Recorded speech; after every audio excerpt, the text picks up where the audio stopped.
बहुत पुरानी बात है। बचपन में जिस स्कूल में मैं पढ़ता था, उसमें नीचे के दर्जे में पंडित शिवनाथ से हम लोग पहाड़ा पढ़ा करते थे। उनकी दाढ़ी मूछें सफाचट, सिर के बाल जड़ तक छटे हुए और उस पर छोटी सी चोटी शोभा पाया करती थी। उन्हें देखते ही लड़कों की जान सूख जाती थी। प्राणियों में अक्सर यह बात देखने में आती है कि जिनके डंक होते हैं उनके दांत नहीं होते, पर हमारे पंडित जी में दोनों बातें एक साथ मौजूद थी।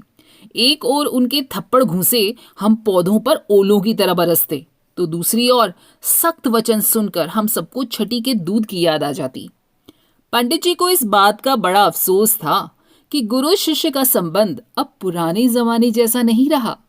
विद्यार्थी अब देवता के समान गुरु की भक्ति ही नहीं करते।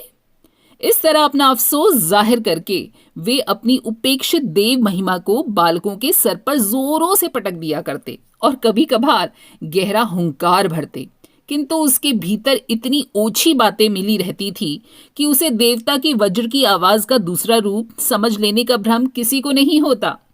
खैर, कुछ भी हो, हमारे स्कूल का कोई भी लड़का इस तीसरे दर्जे के दूसरे विभाग के देवता को इंद्र, चंद्र, वरुण अथवा कार्तिक न समझता था। सिर्फ एक ही देवता के साथ उनकी तुलना होती थी, जिसका नाम यमराज है।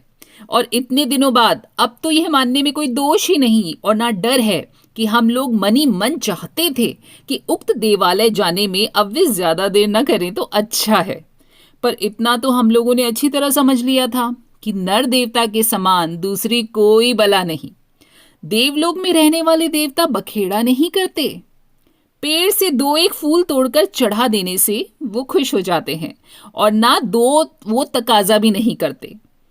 किंतु हमारे पंडित देवता बहुत अधिक आशा रखते थे और हमसे जरा सी भी गलती हो जाती तो वे लाल लाल आंखें निकालकर मारने दौड़ते थे। उस समय वे किसी भी तरह से देवता जैसे नहीं दिखाई देते। लड़कों को तकलीफ देने के लिए हमारे शिवनाथ पंडित के पास एक हथियार था, जो सुनने में बड़ा मामूली किंतु वास्तव में बहुत खतरनाक था। वे लड़कों के नए नए नाम रखा करते थे। नाम यद्यपि शब्द के सिवा और कुछ भी नहीं, पर आदमी जो अपने से अपने नाम को ज्यादा चाहता है। अपने नाम की प्रसिद्धि के लिए लोग क्या क्या कष्ट नहीं सहा करते। यहां तक कि नाम की रक्षा के लिए लोग मरने से भी नहीं हिचकिचाते। नाम पर मर मिटने वाले मानव के नाम को बिगाड़ देना उसकी जान से भी प्यारी जगह पर चोट पहुंचाना है।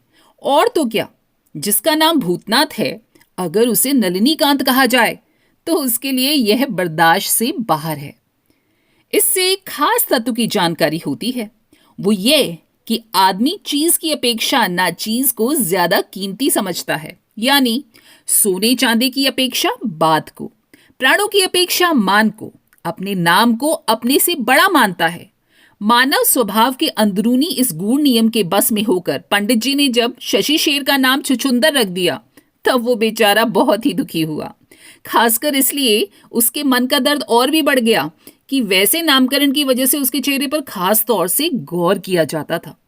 फिर भी बहुत ही शांत भाव से सब सहते हुए उसे चुपचाप बैठे रहना पड़ता।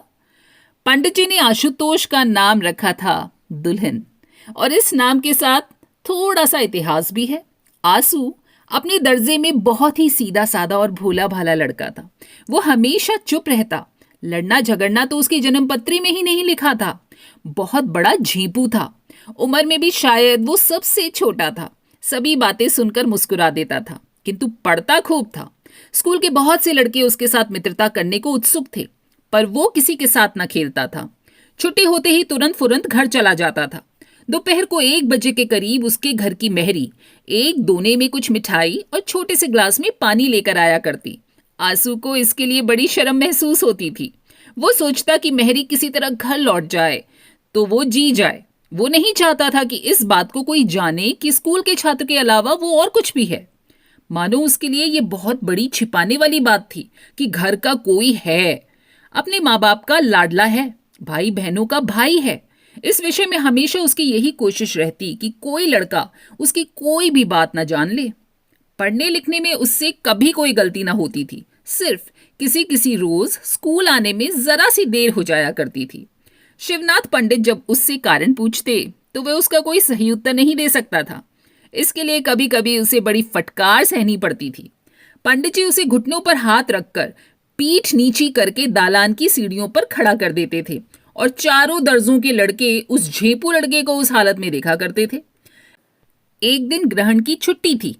उसके दूसरे दिन स्कूल में चौकी पर बैठे हुए पंडित जी ने देखा कि एक स्लेट और स्याही लगे बस्ते में पढ़ने की किताबें लपेटे हुए और दिनों की अपेक्षा बहुत सिकुड़े भाव से आंसू क्लास में घुस रहा था। शिवनाथ पंडित ने सूखी हंसी हंसते हुए कहा, अच्छा, दुल्हन आ गई क्या? पढ़ाई खत्म होने पर छुट्टी होने के पहले उन्होंने सब लड़कों को संबोधित करते हुए कहा, सुनो रे, सब कोई सुनो। पृथ्वी की समूची मध्याकर्षण शक्ति जोरों से बालक को नीचे खींचने की कोशिश करने लगी और खींचने लगी। फिर भी छोटा सा आंसू अपनी बेंच पर धोती का एक छोर और दोनों पैर लटकाए हुए सब लड़कों का लक्ष्य स्थल बना बैठा रहा। अब तक तो आंसू की काफी उम्र हो चुकी होगी और उसके जीवन में बहुत से भारी भारी दुख और शर्म के दिन भी आए होंगे, किंतु उस दिन के मासूम दिल के इतिहास के साथ और किसी दिन की तुलना नहीं की जा सकती। हालांकि बात बहुत छोटी सी है और 2 शब्दों में ही खत्म हो जाती है, फिर भी ये तो मानना पड़ेगा ही कि उसमें एक रहस्य है। आंसू की एक छोटी बहन थी। उसके बराबर की कोई साथिन या बहन न थी, इसलिए वो आंसू के साथ ही खेला करती थी। लोहे की रेलिंग से घिरा हुआ गेट वाला आंसू का मकान है। सामने गाड़ी ठहरने के लिए बरांडा है। उस दिन खूब जोर से बारिश हो रही थी। जूते हाथ में लिए, सिर पर छतनी ताने 2-4 आदमी सामने से आ जा रहे थे।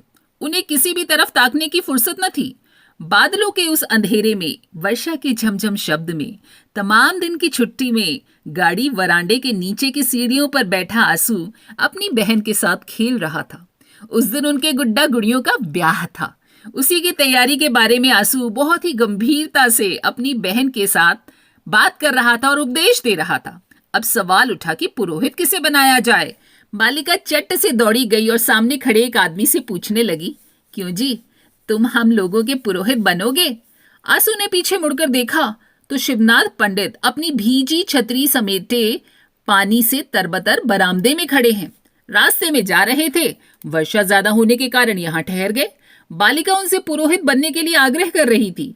पंडित जी को देखते ही आंसू अपने खेल और बहन दोनों को छोड़ छाड़कर एक दौड़ कर मकान के अंदर भाग गया। उसका छुट्टी का दिन बिल्कुल ही मिट्टी में मिल गया। दूसरे दिन शिवनाथ पंडित ने जब सूखी हंसी के साथ भूमिका के रूप में इस घटना का उल्लेख किया तो आंसू का नाम दुल्हन रख दिया। तब उसने पहले जैसे सभी बातों में मुस्कुरा देता था वैसे ही मुस्कुराकर अपनी चारों तरफ की हंसी में शामिल होने की कोशिश की। इतने में घंटा बज गया। सब दर्जों के लड़के बाहर चले गए और एक कोने में थोड़ी सी मिठाई और चमकते हुए फूल के ग्लास में पानी लिए हुए मेहरी दरवाजे पर आ खड़ी हुई। उस समय हंसते हंसते उसका मुंह और कान सुर्ख हो गए। दर्द में डूबे माथे की नसें फूल गई। तेजी से निकलते हुए आंसू रोके न रुक सका। पंडित जी आराम गृह में जलपान करके निश्चिंत मन से हुक्का पीने लगे। लड़के बड़े आनंद से आंसू को घेर कर दुल्हन दुल्हन कहकर हल्ला मचाने लगे।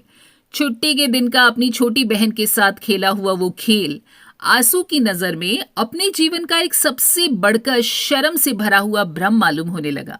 उसे विश्वास ही न हुआ कि दुनिया के आदमी कभी भी उस दिन की बात को भुला भी पाएंगे क्या।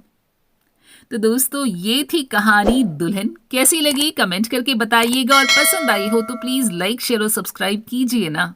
फिर मिलेंगे एक ऐसी ही कहानी के साथ। तब तक